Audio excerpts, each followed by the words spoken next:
Hi guys, here I'd like to talk about risk and mitigation. And the reason I talk about these things because in relate to COVID-19, really my objective is going back to normal life like everybody else. And there are many ways, there are many options. A mediocre one as a dumb one to very smart way. I am pro that at where we are standing right now in the United States. That's what I'm talking about. We have over 65,000 people dead as we know it. To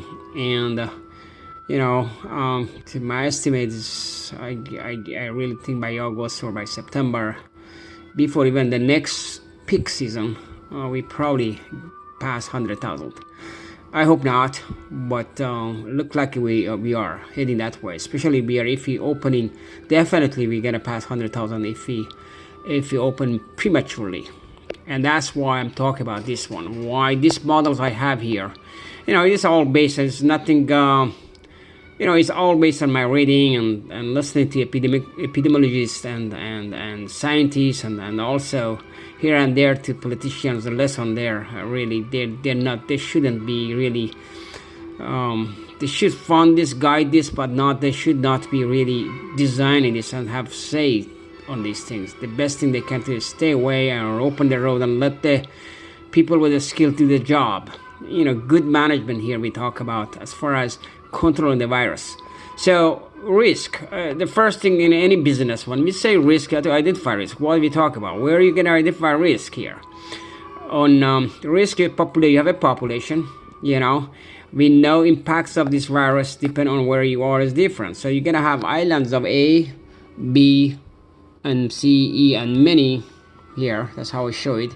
So you have islands of these things that form. Some some of course you don't know unless you test it, right? So the first step, you got to test, and your goal is to test it. Your goal is not to test. Your goal is to suppress, to form. Just look at this graph. You don't want to have many of these. I've been mentioning that before, maybe 2 months ago, a month at least ago. You don't want to have many of these islands.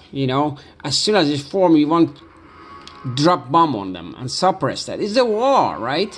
You have to have a strategy. So your strategy, I think, overall is to contain it, right? To open the economy and not pay them more price by just being stupid premature in opening. So your goal is really, your strategy is to suppress and not give a chance to the virus, to your enemy, right? So you have here.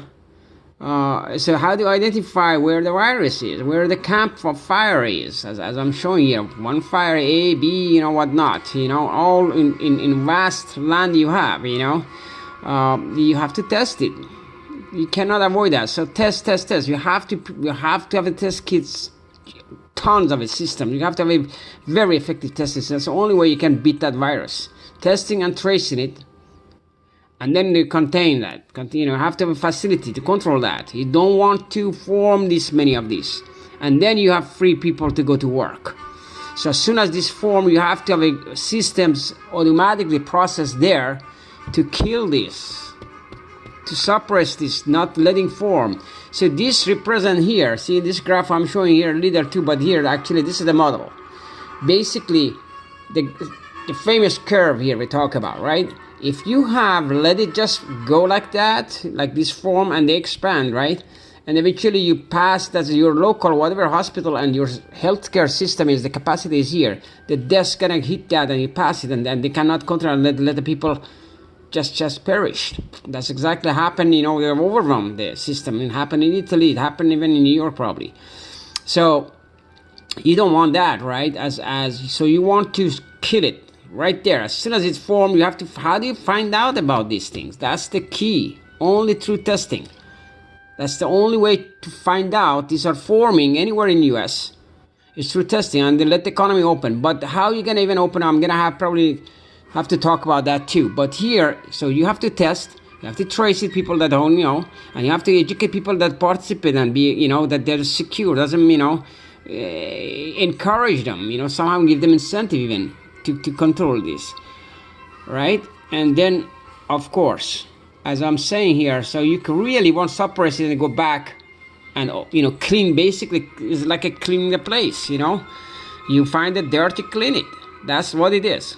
Now, just to understand this better, and what kind of leadership, that's my second topic.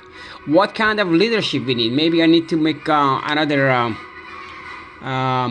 video on this, but we really need a leadership in this. I'm gonna make another clip on leadership, but this is what I mean by, so you need to suppress these basically islands, and you need testing, tracing, and containment system. If you don't have it, opening system, man, it's gonna cause us more headache.